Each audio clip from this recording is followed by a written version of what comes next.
Welcome to the France 24 debate. Emmanuel Macron announced France is to reintroduce national military service. Young people will be taken into the military and trained for a period of around a year, paid €800 a month, and it will be open to all, but voluntary. Macron made this historic announcement at an army barracks in Vals in the Isère region, surrounded, as you can see, by young people already in uniform.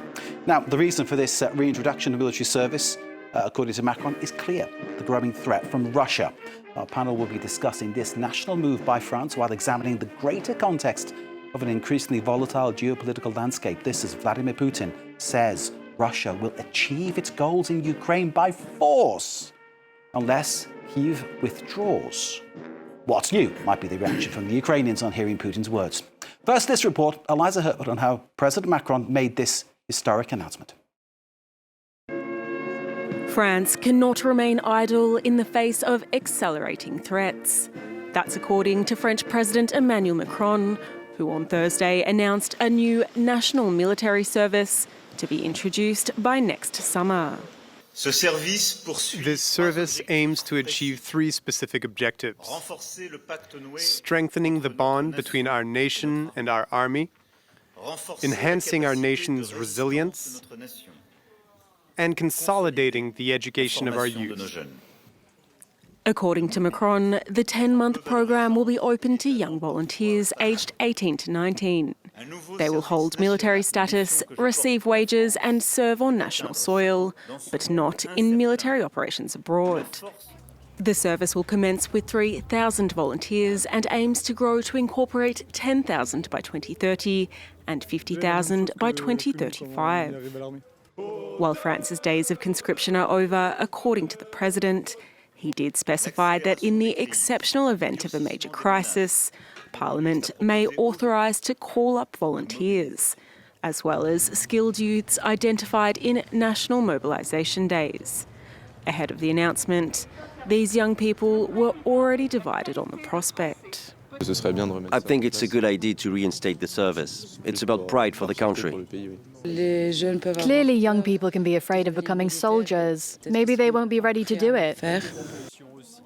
The announcement comes as France has been rapidly increasing its defence spending, with plans to spend an annual €64 billion by 2027.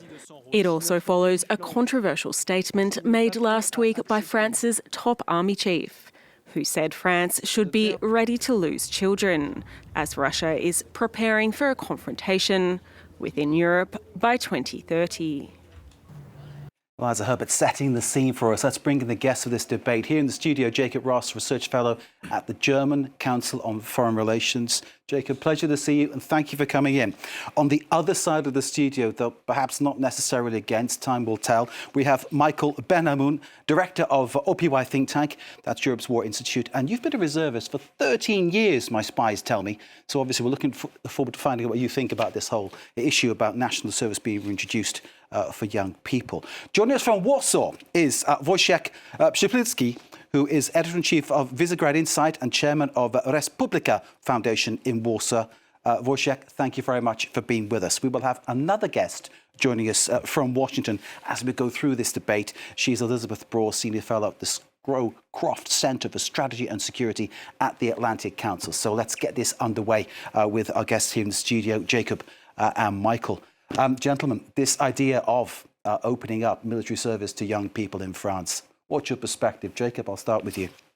Well, first of all, it's, I think, a European question that is being asked. Macron gave an answer here in France today, but we have the very same discussions in Germany, and I think many other countries, and the gentleman from Warsaw will certainly come back to that, especially on NATO's eastern flank closest to the Russian threat, are discussing these or have already implemented similar services.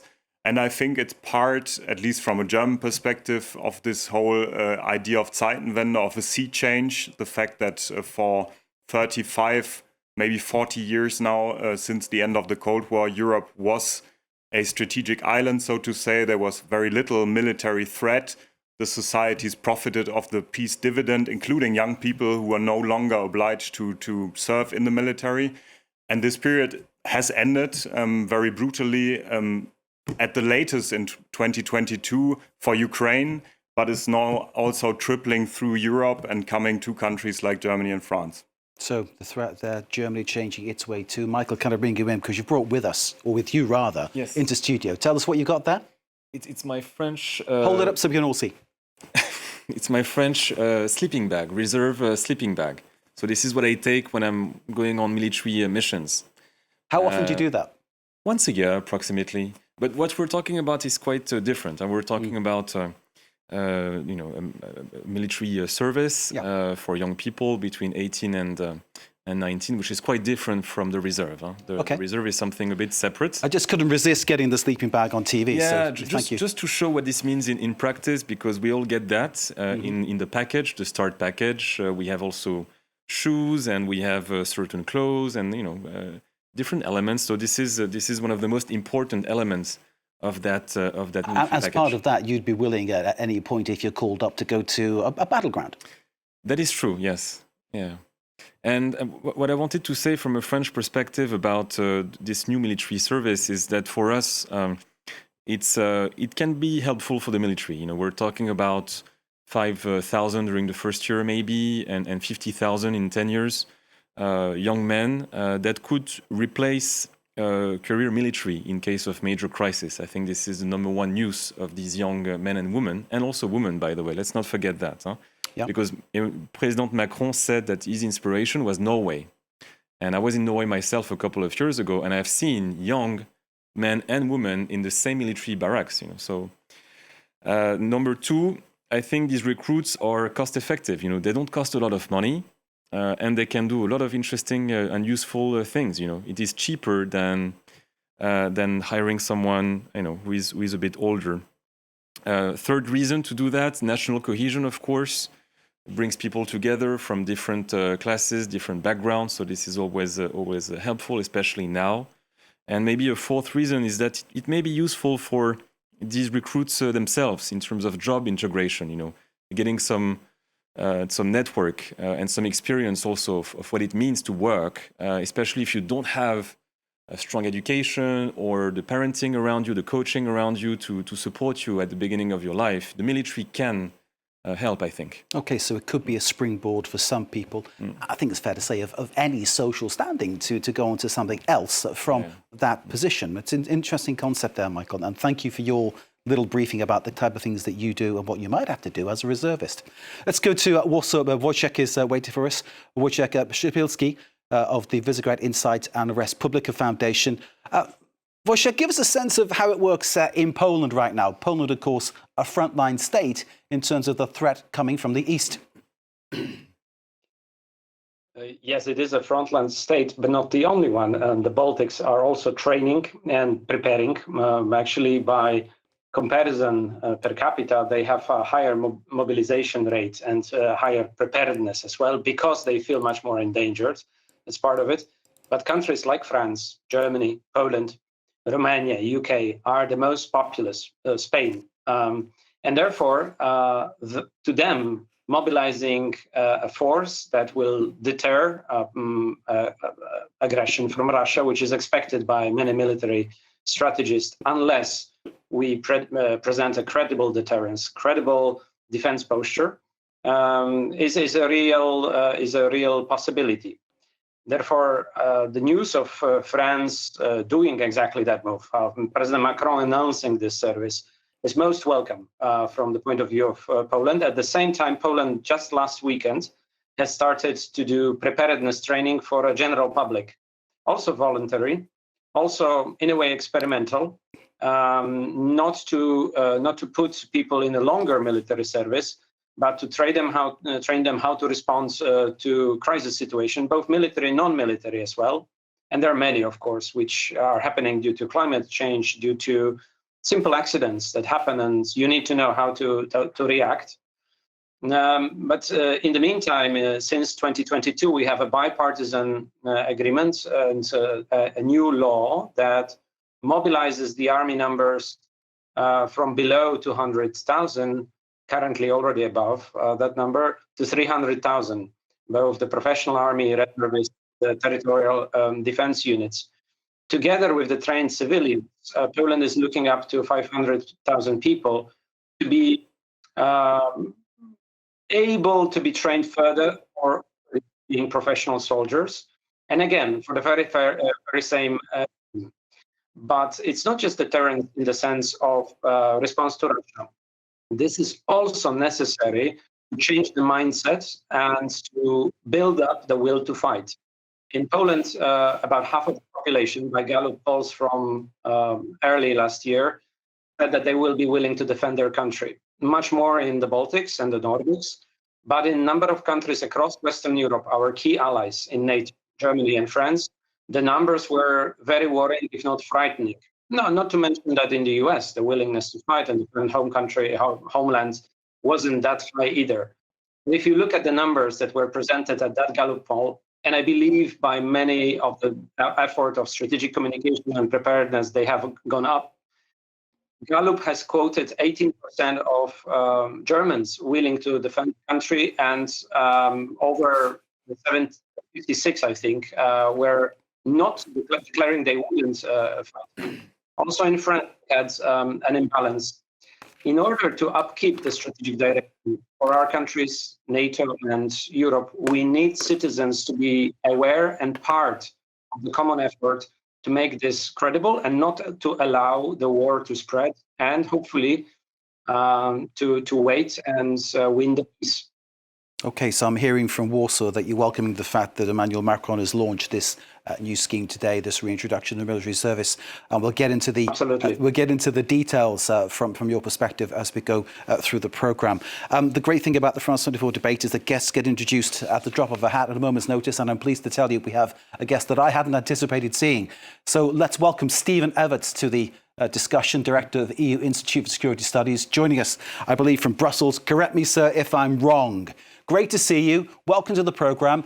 What's your sense of the situation then? Emmanuel Macron announcing that young people can volunteer to do military service, but of course it's all across Europe, this threat as it's perceived coming from the East, and obviously Europe has to respond as a whole. No, absolutely. And I find myself in full agreement with your previous speakers. Indeed, you see this sort of across Europe. There's a growing realization that we're not at war, but we're not at peace either. We see we're in a phase of escalation, in particular from Vladimir Putin. And we see a sort of a growing security landscape that really puts us under pressures as Europeans. So right across our society, we need more people in different capacities that are aware, have had a certain level of security trainings, and that can contribute to the collective effort that I think we're all needing to put together. So as colleagues have said, you see approaches to this issue changing right across the European Union and beyond. You see, in particular, the Nordic Baltic countries, who are probably most advanced in this space. Finland, Sweden, Norway was mentioned by President Macron himself. That really go in this direction. But you see it also now in other European countries. And people are reviewing how this can be done. And it's a great sort of learning exercise that we can also do together. I think some of the features that make this more likely to succeed is, you include both men and women in this exercise. Because it's about, defending our societies, defending our freedoms. And that surely is a task that is not only limited to one section of society. You keep it voluntary.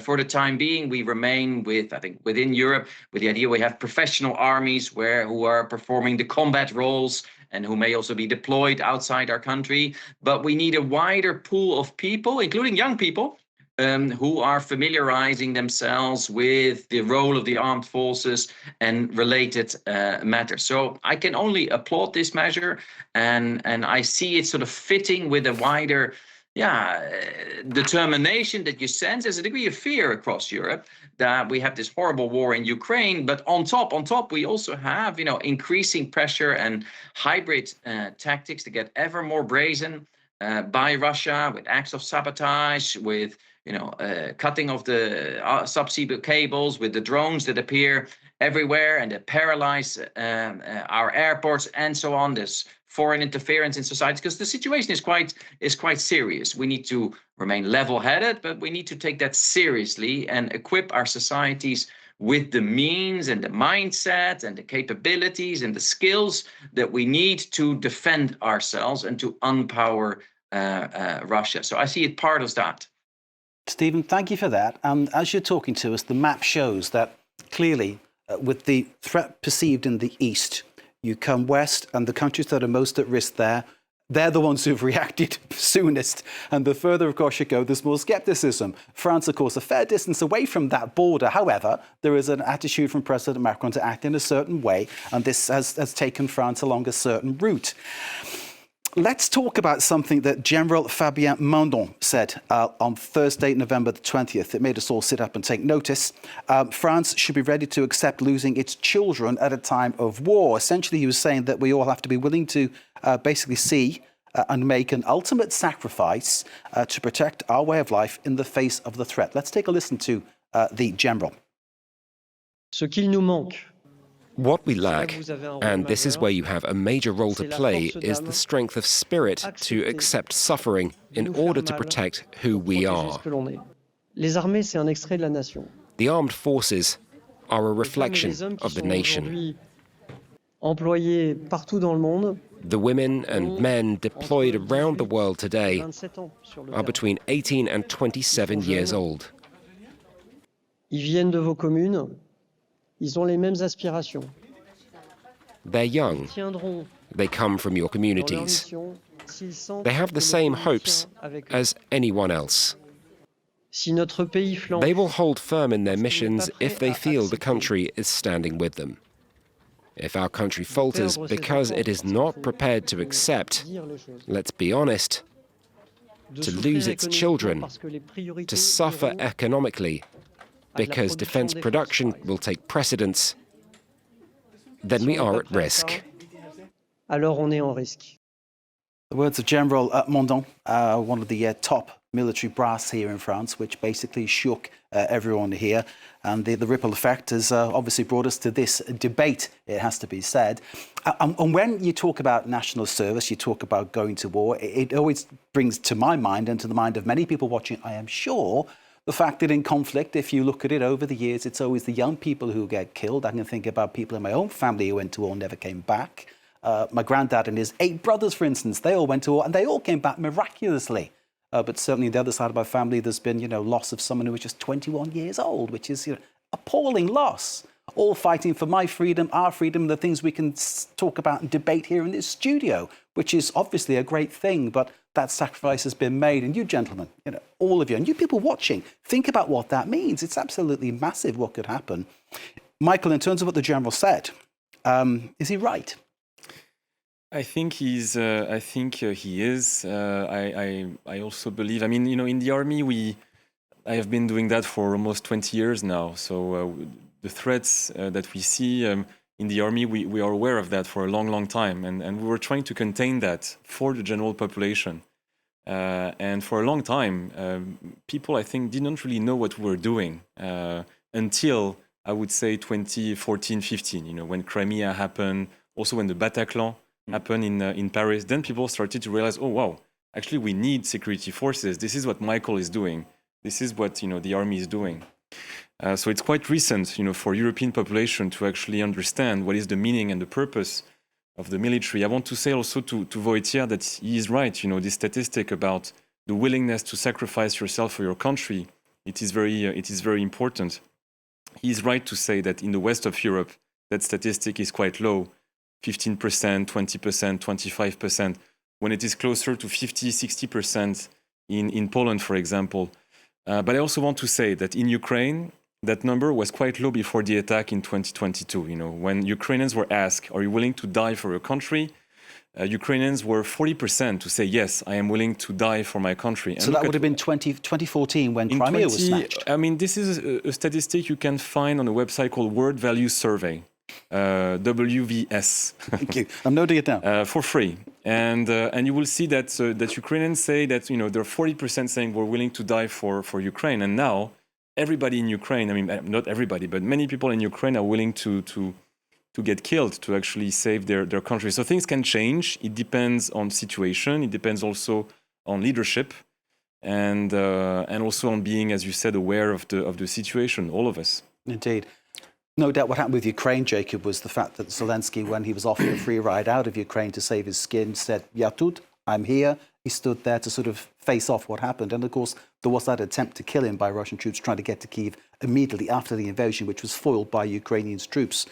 Kudos to them. In terms of what the general said, Michael's given his point of view. What do you think? Well, I mean, that's essentially the point. You know, Zelensky showed leadership at this particular time, and I think he managed to create a will to defend Ukraine, to defend Ukrainian society and liberties. And that's something that is, I think, much harder to create if you're not in that kind of situation, this kind of coming together to defend a common cause. And that's what leaders across Europe are trying.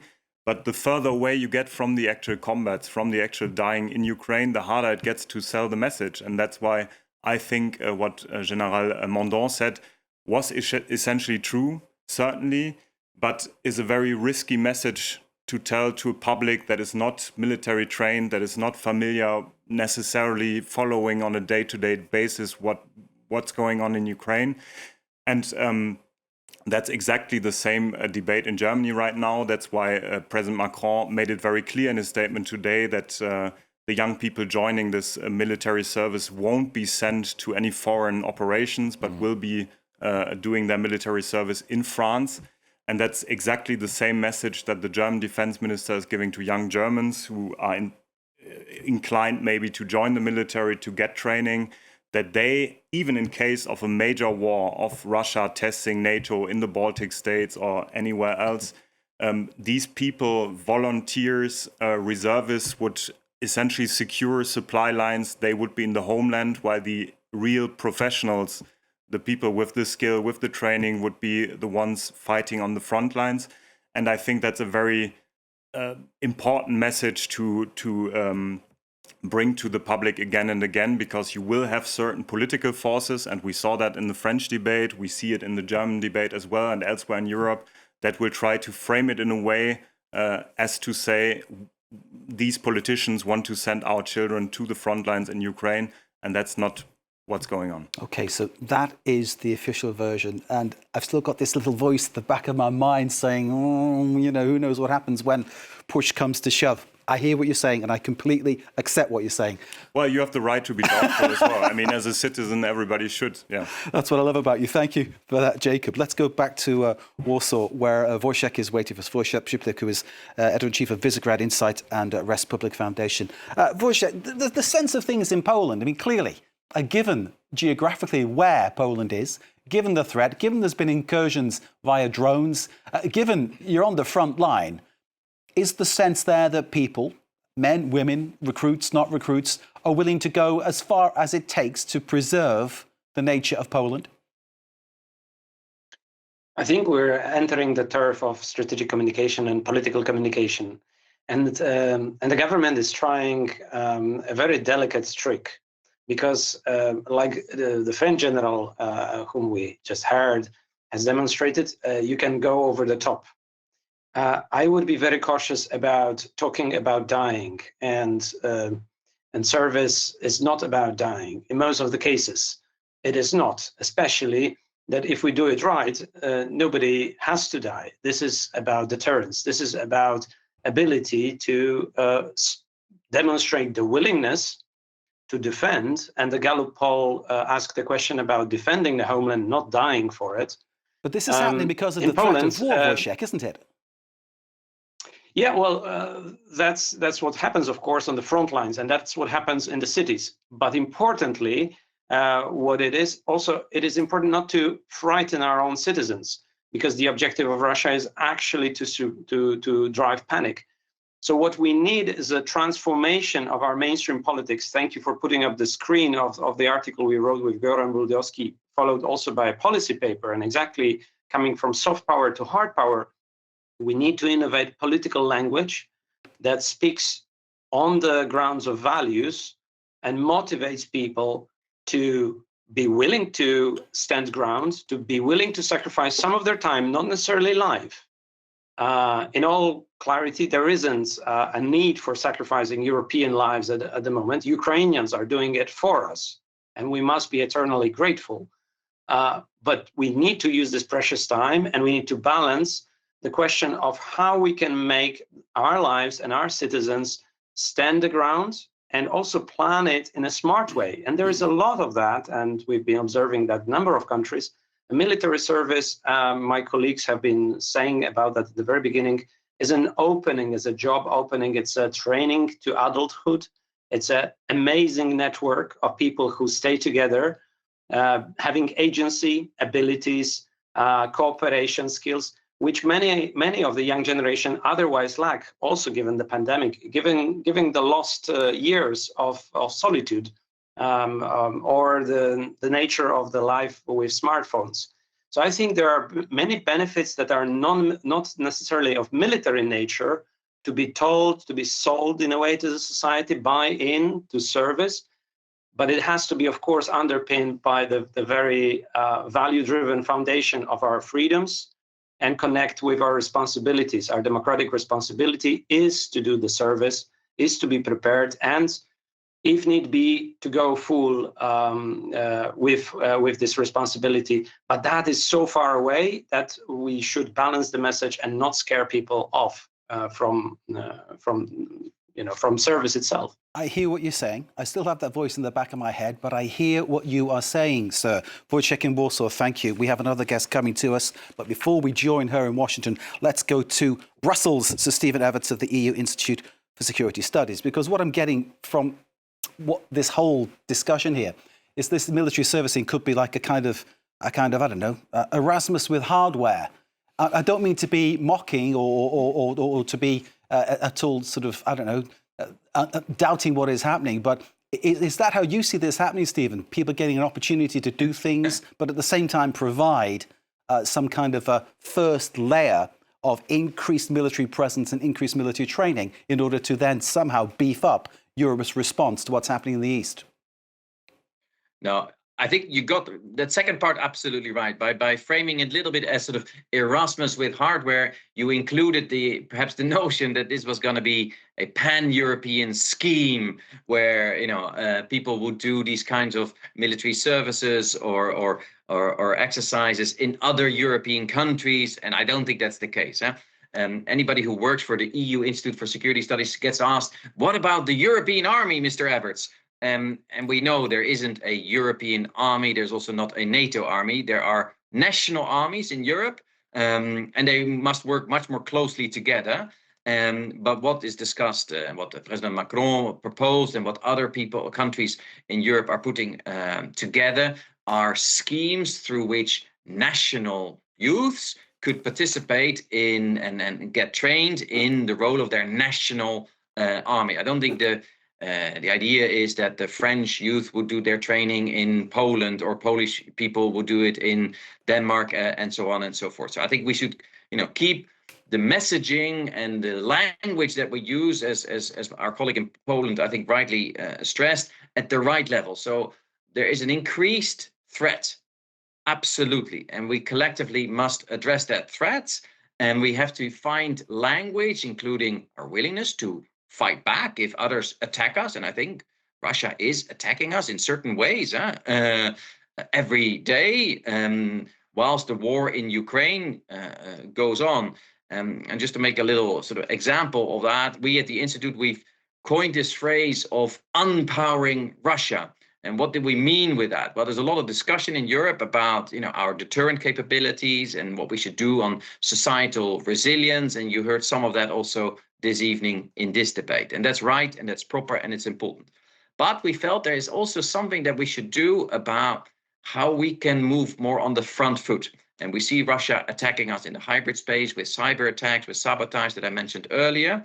And we somehow don't have categories of thinking of what we can do more proactively to limit the capacity of the Kremlin to hurt us. And that was the phrase sort of unpowering Russia. That was it about. And we gave lots of examples of how we can do that concretely. So I think one thing that comes out of this debate, and I think it's really true and it's fitting, is that we need to find language that gets the level right. So when the debate is about dying for your country, people understandably get quite scared and say, well, what's that about? I think principally it's about creating security awareness, and it's about creating the collective will to defend our freedoms and to, if necessary, to fight back. These are, I think, terms and verbs that perhaps travel better than dying for your country, or with respect, a sort of a military European Erasmus, which I don't think is on the cards. Indeed, I hear what you're saying, and I thought my Erasmus line might get a little smile from you. Certainly the gentleman in the studio laughed,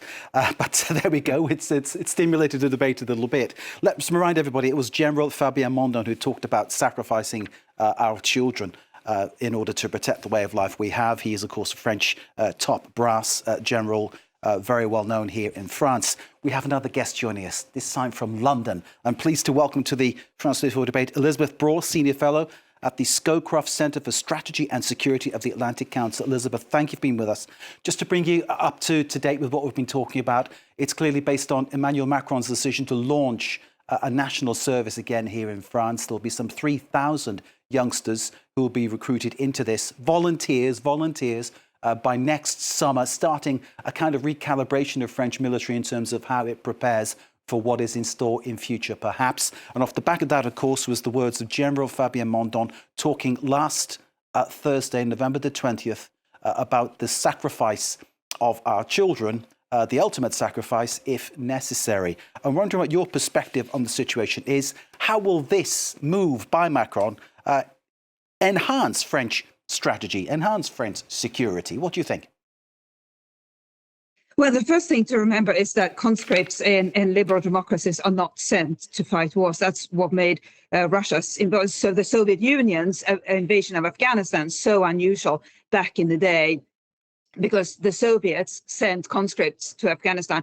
We in the West don't send conscripts anywhere. They are trained as conscripts, and then if war comes, they may be called up to serve. So that's the first thing to remember when people bellyache or worry aloud about what may happen to these teenagers. The second thing to remember is, and I think those who were alive during the 90s will remember the previous version of French national service, which was for all men in theory, but there were various loopholes. So, for example, if you got an internship with a French company abroad, you didn't have to serve. Well, who got internships with French companies abroad? People who were well connected. So I think President Macron is right in thinking about a new kind of national service that is not conscription, because it doesn't force everybody to serve, but is on a voluntary basis. And the first reason why that is important is that our armed forces today don't need everybody to serve. And secondly, we especially don't need people who are not motivated and who would be a burden on the armed forces, because somebody's got to train them, somebody's got to provide all the administration and logistics that are part of having armed forces. So the innovation is really interesting here. Let's see how it goes for France, whether 3,000 people do volunteer to serve. If not, I think what France might be well advised to do, or would be well advised to do, is to try the Norwegian model, where everybody is assessed. And if you're lucky enough to be selected, you are extremely pleased, because it means you have been selected in massive competition against all your peers and have been deemed one of the most able and talented 18 or 19-year-olds of your generation, and that is such a massive asset on people's CVs. So I think let's certainly hope that this new French scheme succeeds. But if it doesn't, there is room for innovation and an opportunity to try other models. I'm wondering, Elizabeth, if this is the kind of move that Donald Trump would applaud. Trump reportedly, of course, once upon a time dodged the draft because he had heel spurs. We're not going to comment about that. That's reported in many sources, but let's not go there on that one. But I'm wondering whether he would actually approve of what has been done here. Would he be applauding what Macron's done, seeing this as something really positive? Would it perhaps sway him in some way to reassess his stance on Ukraine? I don't know. I'm reaching here. What do you think? Well, let's hope that Donald Trump pays attention to this news, because it really is significant, not just in France, but across Europe, that we are seeing different countries innovate, think about how they can grow their armed forces, not just spend more on defense, but grow their armed forces, which is necessary if you're going to use all the weapons that you want to invest in, and indeed increase your deterrence capability. So let's hope he pays attention to it. Maybe he should come and visit one of the first meetings or first encounters of this new 3,000 strong French national service contingent, to find out or see for himself an example of how Europe is increasing its military power. But the thing to remember is, in America, people's memories of conscription are terrible, and it was done in a often atrocious way during the Vietnam War. And what we're seeing today in Europe is completely different. It is training up young people for the purpose of increasing our defense to the point where military resistance will not be needed, because we should remember these are the soldiers whom we are training for defensive purposes. We are not going to use them for any offensive wars. And the whole point of training them is, as your Polish guest said earlier, is to make their skills unnecessary. By showing that they have their skills, we hope to convince whoever wants to harm us that it would be a bad idea. And it is also, in that way, an investment in our country's futures. And if I had a voice in the French debate, and indeed in the German debate and elsewhere, I would just make the case that this is a good opportunity to involve 18, 19-year-olds, 17, 16-year-olds in the debate, because we are talking about them. They may have ideas that are useful in this debate as policy is being formulated. Let's not just talk about them. Obviously, elected representatives do have to talk about the public, but let's talk with them as well, because who knows what sort of bright ideas might result from such conversations. Elizabeth, thank you. Give me a great idea. We'll redo this debate in a few weeks' time with a bunch of 16, 17, 18-year-olds. Imagine what they might say. It could be extremely interesting. And thank you for suggesting that. We'll call you to take part as well. That'd be fantastic. We're running out of time, but you've all got lots of things to say, so I'm going to skip the questions and just cue everybody. Jacob, you wanted to add something. Go ahead. Well, just on Trump, it's interesting that you brought Trump and the Americans in, since, I mean, all of this is obviously a reaction to Russian aggression in Ukraine and on NATO's eastern flank, yes. But I think, to be honest, it's also a reaction to the fact that Europeans seem to be coming to the fact that the Americans are retreating from Europe, finally, especially in Germany. That's really part of the debate. The fact that Germany and German political elites are nervously waiting for the force posture review that could see American troop levels being drawn down significantly in Europe. And I think that the whole debate on military conscription, on voluntary or obligatory military service is a good thing in a way, in that Germany, as part of the European Union with other European countries, needs to get to terms with the fact that Europeans will have to secure their own continent on their own going forward, and that the Americans won't be there forever. And that's a debate that, and I'm completely d'accord with what has just been said, should be having with the younger generation, because they will be living without the Americans in Europe. We have been living with the Americans for decades. Indeed. Jacob, thank you. Michael. Quickly, I just wanted to say... Take your time. I'm cutting the questions, so you've got more time. Go ahead. Just wanted to comment on what Elizabeth said about how to make it enticing for young people. Two things. I have some doubts on the fact that now the people who do the recruiting, who are 35, 40, they have not done their military service, in the 90s and 2000, and so they don't really understand what the military is. So I'm a bit afraid that young people who have done 1 year of military voluntary service might not get a friendly ear, when they post their resumes to people who are 35, 40, 45, who have no idea what this means. So there could be something positive, but there could be some kind of innate prejudice. That's maybe it might not be useful at all. But on a more positive note, what the Americans do now is quite interesting. When I meet young American soldiers, they tell me that the US Army is paying for their college fees, for example. And so they do basically a couple of years in the US Army, and then they go into college. So maybe we can find ways to make it even more interesting for young people to get in the system. The husband of my niece in Minnesota is going through that same system, so it is a very good one, definitely. Michael, thank you. Let's go back to Warsaw. Wojciech, what would you like to add, sir? Over to you. I think there is a more serious problem. I wanted to compliment once again French effort in this domain, but we need to ask deeper about, as also you said, we need to ask deeper and to the new generations, what are the foundations of the social contract they are willing to defend? And in terms of equality, freedoms are obviously being defended, but in terms of equality, I think that still remains a big challenge. And I think in many Republican political setups, it's everyone's duty. There on the map, we didn't have Switzerland, for instance, where it's everybody's duty actually to train to defend Switzerland. Not that anyone wants to invade Switzerland, of course, but in the sense of equality and equal responsibilities, I very much share the viewpoint of Michael, who just said about this gap that may be between the generations. That's something more serious to address while making this, let's call it the baby step in the right direction. Wojciech, thank you. Over to Brussels. Stephen, your final word.